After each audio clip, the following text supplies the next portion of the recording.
The canyon walls were painted in colors that did not exist on Earth. Purple and gold and a strange shade of orange that hurt Ari's eyes if she looked too long. She was 12 years old, and she was not supposed to be here. Her parents had told her 100 times to stay near the colony. But Ari had never been good at listening. She climbed over rocks that crumbled like old bread beneath her boots.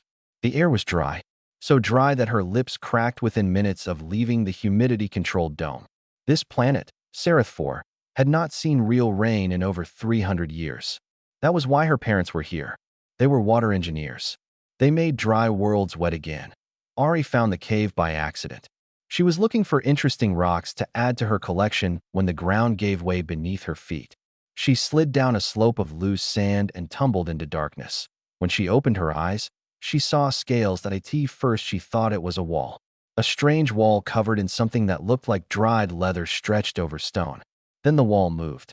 It breathed, and Ari realized she was looking at something alive. The creature was massive. Its body filled the cave like a sleeping mountain. Its scales were the color of dried blood, cracked and dull where they should have been shining. Wings lay folded against its sides, so thin that Ari could see the bones through the membrane. And its eyes, when they opened, were like dying suns, orange and fading. Ari did not run. Later, when people asked her why, she could never explain it properly. Something about the way the creature looked at her. There was no hunger in those ancient eyes. No threat. Only exhaustion. Only pain. The creature spoke. Its voice was like stones grinding together at the bottom of a deep well. Human child. Ari nodded. Her throat was too dry to speak. She pulled out her water bottle and took a small sip to wet her lips. The creature's eyes followed the bottle, followed the movement of water behind the plastic. And something in those dying sun eyes changed. Something that looked almost like desperation. I am Vestan, the creature said. I am called the Endless. I have lived for 4,000 of your years. I have commanded armies that burned worlds. I have spoken with beings so old that your species was still climbing trees when they were born. Ari did not know what to say to this, so she said nothing. I have never begged, Vestan continued. His voice cracked like his scales. Not once in 4,000 years. Not when my empire fell. Not when my world died. Not when my fire went cold. He paused. His great chest heaved with a breath that sounded like whined through broken pipes. But I am begging now, human child. Please. I am so thirsty. Ari looked at her water bottle. It was half full, maybe 300 milliliters. She looked at the dragon. He was the size of her family's cargo shuttle. 300 milliliters of water for a creature this size was nothing. It was a joke. It was a single drop in an empty ocean. She walked toward him anyway. I do not understand, Vestan said. His eyes followed her, confused. You are not running. Your species is prey-shaped, small and soft. You should run. You said please, Ari said. Her voice came out steadier than she expected. My mom says when someone says please, you should try to help if you can. She climbed up his foreleg. His scales were rough beneath her hands, like tree bark that had been left in the sun too long. She found a gap near his mouth where the scales had cracked and separated. Up close, she could see how bad things really were. His gums were gray. His tongue was white with dryness. He was dying. He had been dying for a long time. Ari opened her water bottle and poured it in 300 milliliters. Nothing. A joke. A single drop. But Vestan closed his eyes and made a sound that Ari had never heard before. It was not a roar. It was not a growl. It was soft and broken and grateful. Like crying, if dragons could cry. Thank you, he whispered. Thank you, human child. My name is Ari, she said. And I can bring more tomorrow. We have lots of water at the colony. Your people will not share with us, Vestan said. His voice was bitter now. We are Valdrani. We are proud. We do not ask for help. We do not accept charity. Our elders have forbidden it. Ari frowned. She did not understand pride that would rather die than ask for water. She was 12. Such things did not make sense to her yet. That's stupid, she said. Vestan stared at her. For a long moment, the cave was silent. Then, slowly, the ancient dragon began to laugh. It was a terrible sound, like rocks falling down a mountainside. But it was laughter. Yes, he agreed. Yes, human child. Ari, it is stupid. It is the stupidest thing in the galaxy. And it is killing us. Ari patted his cracked scales gently. She did not know what else to do. I'll come back tomorrow, she said. With more water. I promise. She climbed down and walked toward the cave entrance. At the opening, she turned back. Vestan was watching her with those fading sun eyes. Why, he asked. You owe me nothing. Your people owe us nothing. We have given you only contempt. Why would you help? Ari shrugged. To her, the answer was obvious. Because you're thirsty, she said. And I have water. She left. Behind her, in the darkness of the cave, an ancient dragon who had not wept in 1,000 years felt something wet slide down his cracked scales. It was not water, that it was tears. Vestan had been awake for 3 days now. This was unusual. For the past decade, he had spent most of his time in a half-sleep, conserving what little moisture remained in his ancient body. But now he could not sleep. He kept thinking about the human child, about the water she had given him. 300 milliliters. It was nothing. It should have meant nothing. But it meant everything that he remembered the first time his people had encountered humans. It was 200 years ago, when Vestan was already ancient by most species standards. A human exploration vessel had stumbled into Valdrani space. The Valdrani Council had laughed at the soft, small creatures aboard. Beings made of 60% water. Beings from a planet called Earth, where everything tried to kill them constantly. The Valdrani had dismissed them as insects. Brief sparks of life that would burn out in a cosmic moment. Not worth the attention of a species that measured their lives in millennia. Now humans were everywhere. Building, helping, fixing broken worlds like Seraph 4. And the Valdrani were dying in dark caves, too proud to accept a drink of water. Vestan heard footsteps outside the cave. Small footsteps. Human child footsteps. Ari appeared at the entrance. She was carrying a backpack that looked too heavy for her small frame. She walked toward him without fear, the same way she had done the day before. I brought more, she said. She opened her backpack and pulled out bottle after bottle of water. 6 of them. 3 liters total. Vestan stared at the bottles. His throat tightened. His dried-out tear glands ached. You came back, he said. I promised I would. Ari climbed up his foreleg again, careful and practiced now. I also brought a book. My dad says when someone is sick, you should read to them. It helps them feel better. I am not sick, Vestan said. But he did not stop her when she began pouring water into his mouth. The liquid touched his tongue, and he felt his fire glands twitch. Just slightly. Just a tiny spark of warmth where there had been cold for decades. When the water was gone, Ari sat on his shoulder. She pulled out a small tablet and began to read. It was a children's story about a rabbit who lived on the moon. Vestan had conquered star systems. He had burned fleets. He had stood before ancient gods and demanded respect. He listened to the story about the moon rabbit and felt peace for the first time in centuries. Why do humans do this? He asked when she finished. Do what? Care. For strangers. For creatures that are not your own kind. Ari thought about this. She was 12, and the question was big, but she tried to answer honestly. I don't know, she said. My grandma used to say that humans survived because we helped each other. She said that on Earth, the people who shared food and water lived longer than the people who kept everything for themselves. So maybe it's just how we are. Your world, Vestan said slowly. Earth. I have heard stories. They say it is a death world. That your sun burns your skin. That your water falls from the sky with poison. That your land shakes and swallows cities. That your animals hunt and kill each other constantly. I guess, Ari said. I've never been there. But my mom says Earth is beautiful. Beautiful. Vestan repeated the word like he did not understand it. Your kind comes from a world that tries to murder you every day. And you think it is beautiful. And when you find a dying dragon in a cave, you bring him water and read him stories. He shook his great head slowly. Humans are very strange creatures. Ari laughed. My dad says the same thing about aliens. They sat together as the sun set outside the cave. The purple and gold light faded to darkness. Ari knew she should go home. Her parents would be worried. Vestan, she said. Why won't your people ask for help? We have so much water at the colony. We could share. The ancient dragon was quiet for a long moment. We were great once, he said finally. We ruled 1,000 star systems. Our fire burned hot enough to melt the hulls of warships.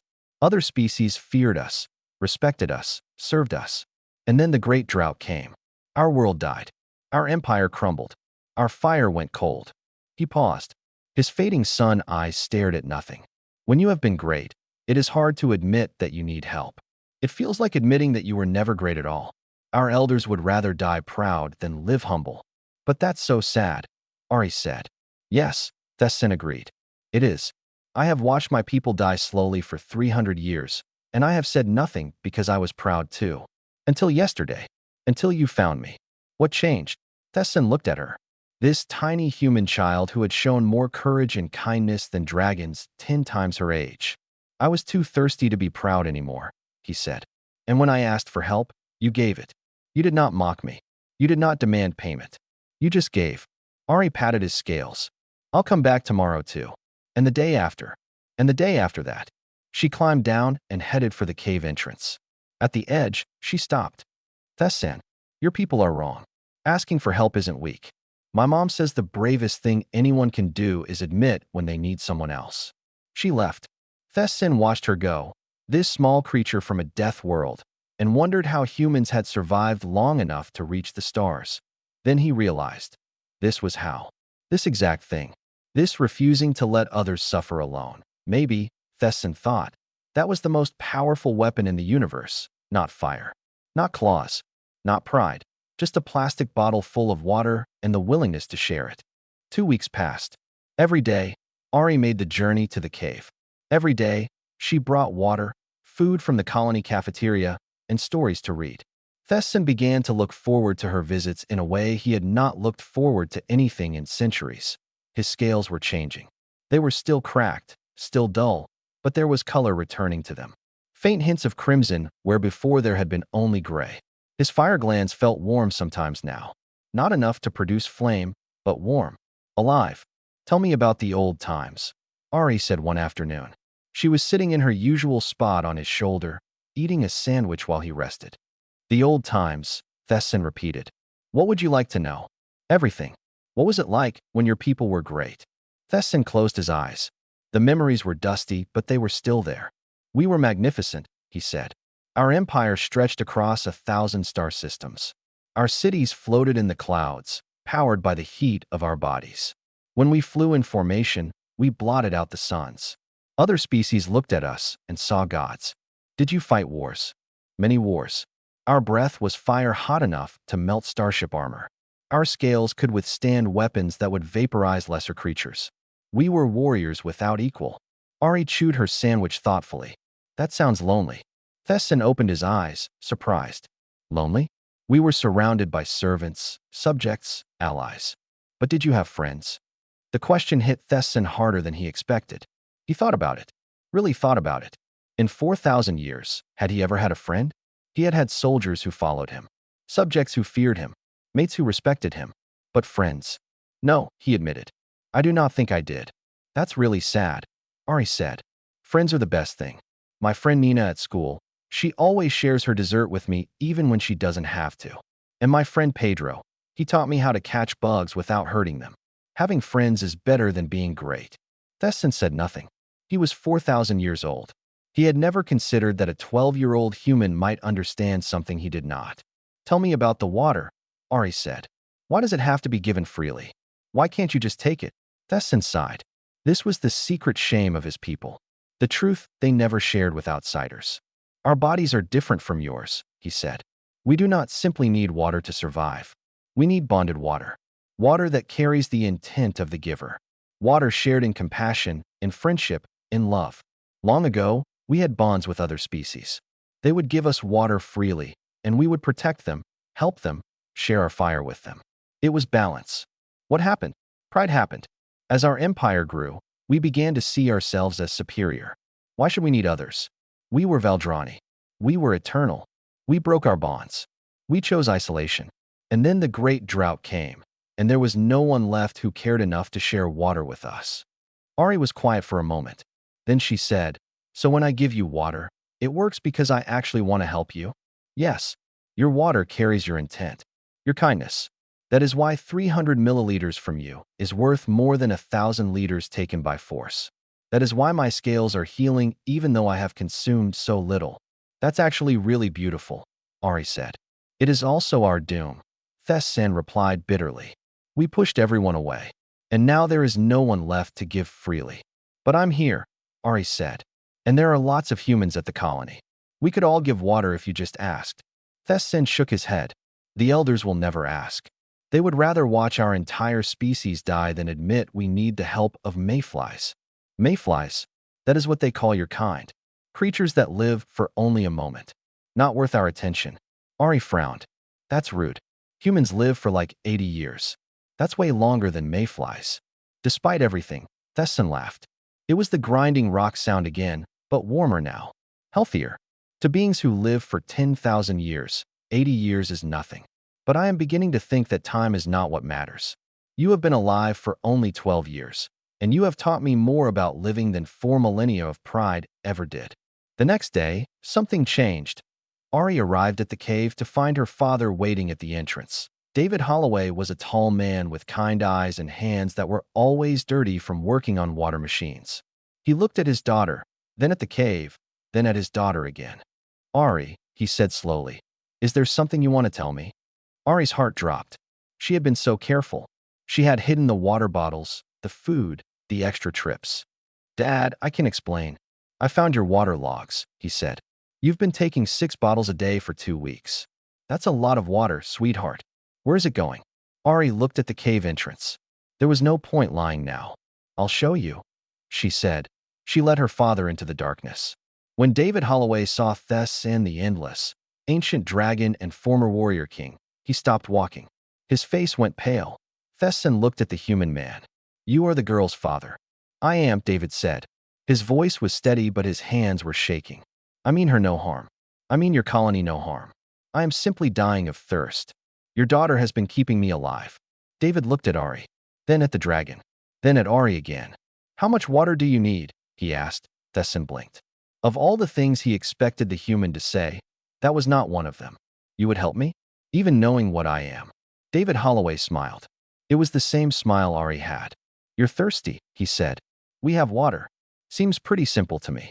Thessin felt something warm in his chest. Not fire. Something else. Something he had not felt in a very long time.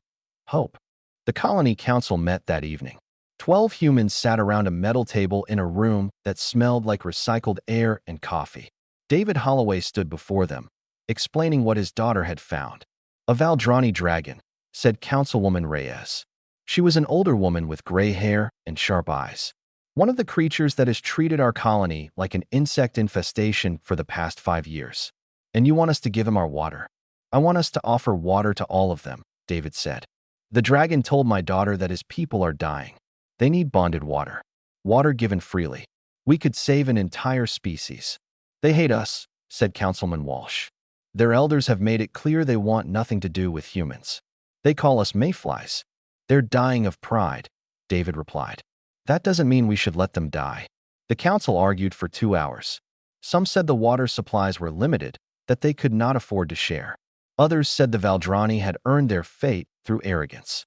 A few wondered if this was a trap, but in the end, they voted 8-4 in favor of offering help. Councilwoman Reyes, who had voted yes, shook her head slowly. This is either the kindest thing we've ever done or the stupidest. Maybe both. The next morning, a human delegation walked into the desert toward the Valdrani settlement. It was a collection of ancient structures carved into the canyon walls, beautiful and crumbling. Once, 10,000 dragons had lived here. Now, fewer than 300 remained. The Valdrani elders met them at the entrance. 6 dragons, each one older than human civilization. Their scales were gray and cracked. Their eyes were dull. They looked at the humans with a mixture of contempt and confusion. Why are you here? Asked the eldest, a female dragon named Sorith the Grey. She had been alive when humans were still using stone tools. David stepped forward. We want to offer you water. Freely given. No payment required. No conditions. We know your people are dying. We want to help. Silence. The elders stared at the humans. Then Sorith began to laugh. It was a cold, bitter sound. Help, she repeated. Mayflies want to help the Valdrani. This is a joke. It is not a joke, David said. My daughter has been bringing water to one of your kind for 2 weeks. Thess and the Endless. He is recovering. His scales are healing. This could work for all of you. The name made the elders freeze. Thessan, one of the greatest warriors in Valdrani history, reduced to accepting water from a human child. Thessan has shamed himself, Sorith said coldly. He has shamed all of us. We will not follow his example. We are Valdrani. We do not beg from lesser species. We are not asking you to beg, David said. We are offering. There is a difference. There is no difference. Accepting charity is the same as begging for it. We refuse. The human delegation returned to the colony. They had failed, but news of their offer spread. And not everyone in the Valdrani settlement agreed with the elders. That night, 20 young dragons came to the colony. They were not ancient like the elders. The oldest was perhaps 800 years. The youngest was barely 200. In Valdrani terms, they were teenagers. And they were dying just like everyone else. The guards at the colony gate nearly panicked when they saw 20 dragons approaching in the moonlight. But the dragons were not attacking. They were walking slowly, with their heads down, their wings folded. They looked humble. They looked scared. A young female dragon spoke first.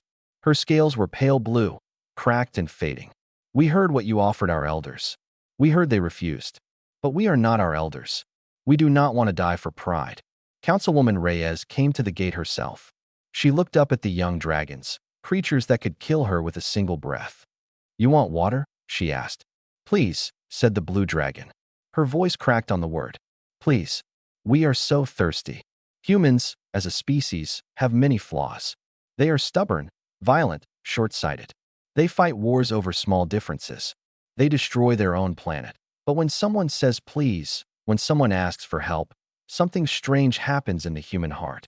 Something ancient and powerful. Something that remembers being small and scared and hungry in a dangerous world. Something that remembers being saved by kindness. Open the gates, Councilwoman Reyes said.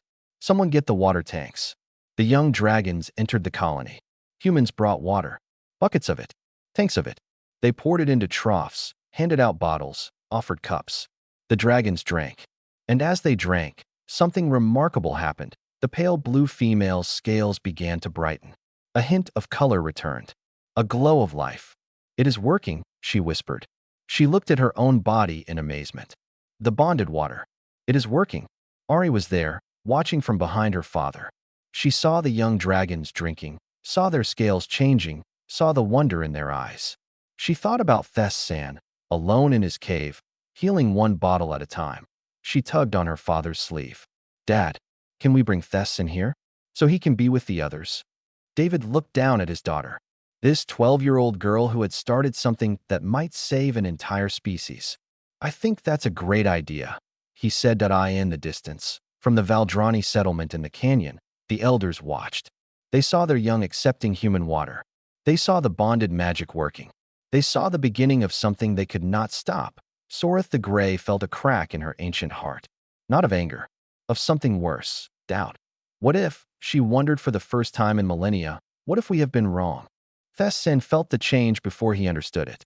A warmth in his chest that he had not felt in decades. A spark where his fire glands had been cold and dead for so long. He opened his eyes in his dark cave and saw something impossible. The tiny flame flickered at the back of his throat. His fire was returning. He stood for the first time in years. His legs shook. His muscles screamed. But he stood. He walked to the cave entrance and looked out at the morning sun.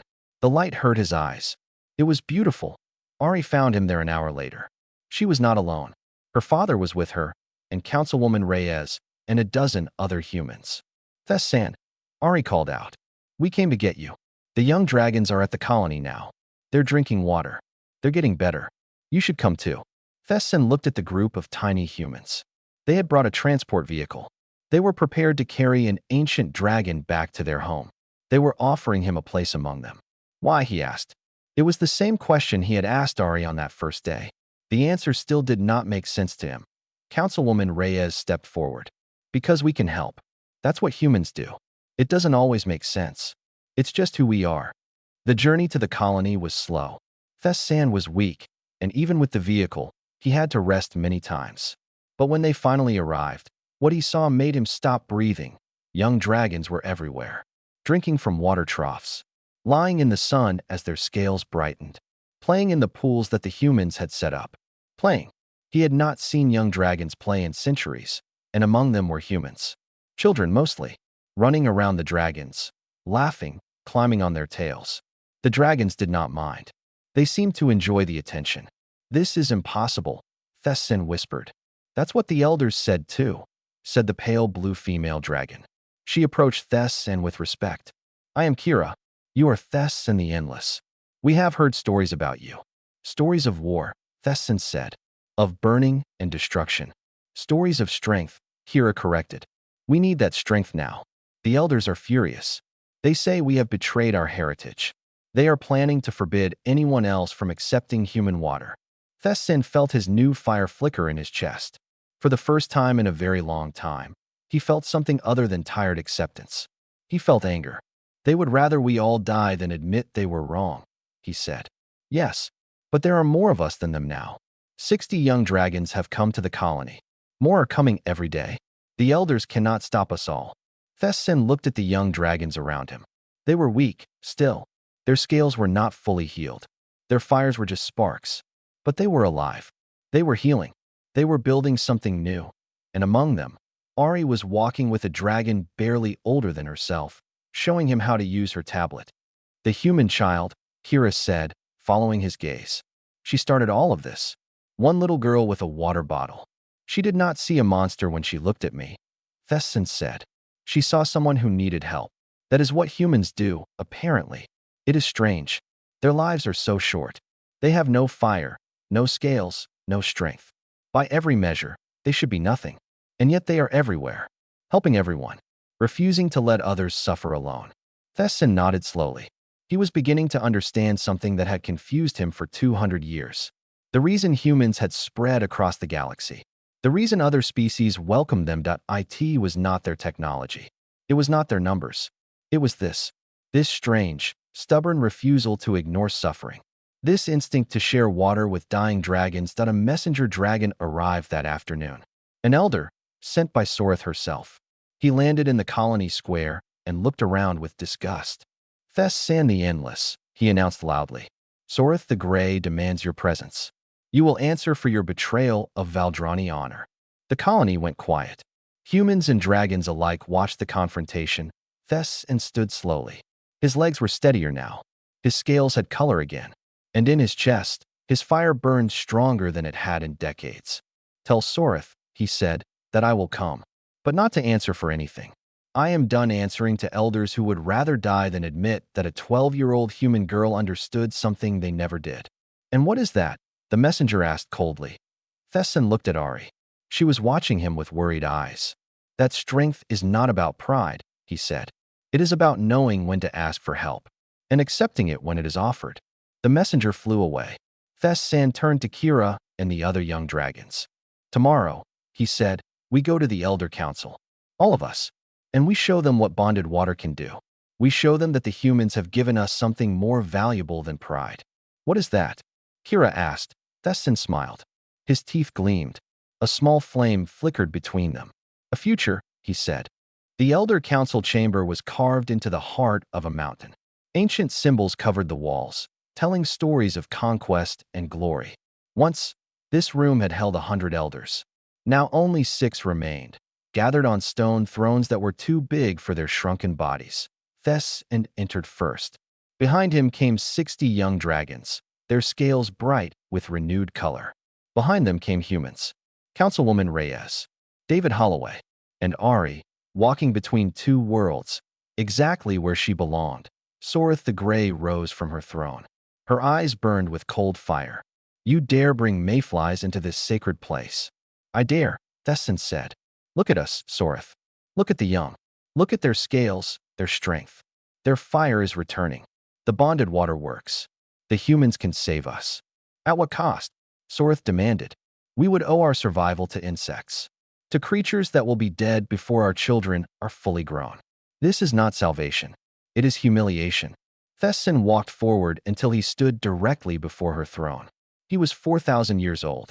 She was older, but he was no longer afraid of her. I spent 300 years in a cave, dying slowly, because I was too proud to ask for help, he said. And then a human child found me. She was 12 years old. She had a plastic bottle with 300 milliliters of water, and she gave it to me. He paused. The chamber was silent. She did not ask what I could give her in return. She did not demand respect or payment. She saw that I was thirsty, and she shared what she had. And in that moment, That child showed more wisdom than I had learned in 4 millennia. She is a mayfly, Soreth spat. Here today, gone tomorrow. Yes, Thessin agreed. Her life is brief. But in her brief life, she has done something we have failed to do in 10,000 years. She has built bonds. She has created connections. She has made friends. He turned to look at Ari. She was standing with her father, looking small and scared among the ancient dragons. But she was there. She had not run. We used to understand this. Thessin continued. Before we were conquerors, before we built our empire, we were water sharers. We gave and received freely. We were part of a community of species. And then we forgot. We decided we were too great to need others. And look at us now, dying in caves, too proud to accept a drink. One of the other elders spoke. She was even older than Soreth, so ancient that her scales had turned white. Her name was Vela, and she had not spoken in decades. I remember, Vela said softly. I remember the old bonds.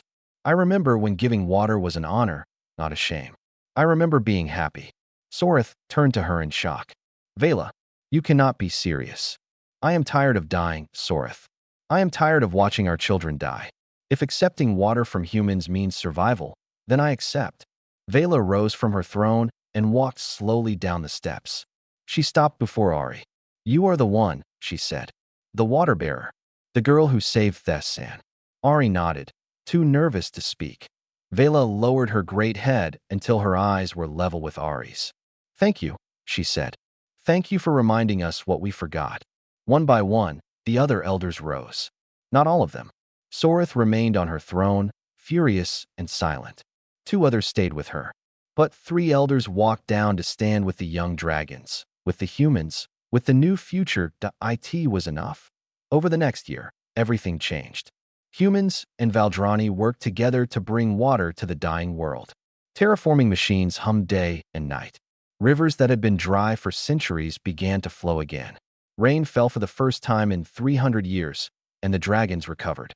Their scales grew bright. Their fires burned hot. Their wings grew strong enough to fly again. The sky over Sereth 4 filled with dragons for the first time in generations. Ari turned 13, then 14, then 15. She grew up among dragons, learning their language, their history, their customs. She became something no human had been before. A bridge between species. A water bearer. A friend. On her 16th birthday, she climbed the hill outside the colony with Thessan. The old dragon was healthy now. His scales gleamed crimson in the sunlight. His fire burned bright and warm. He no longer looked like a dying creature in a dark cave. He looked like a king. Below them, the valley spread out green and alive. A river sparkled.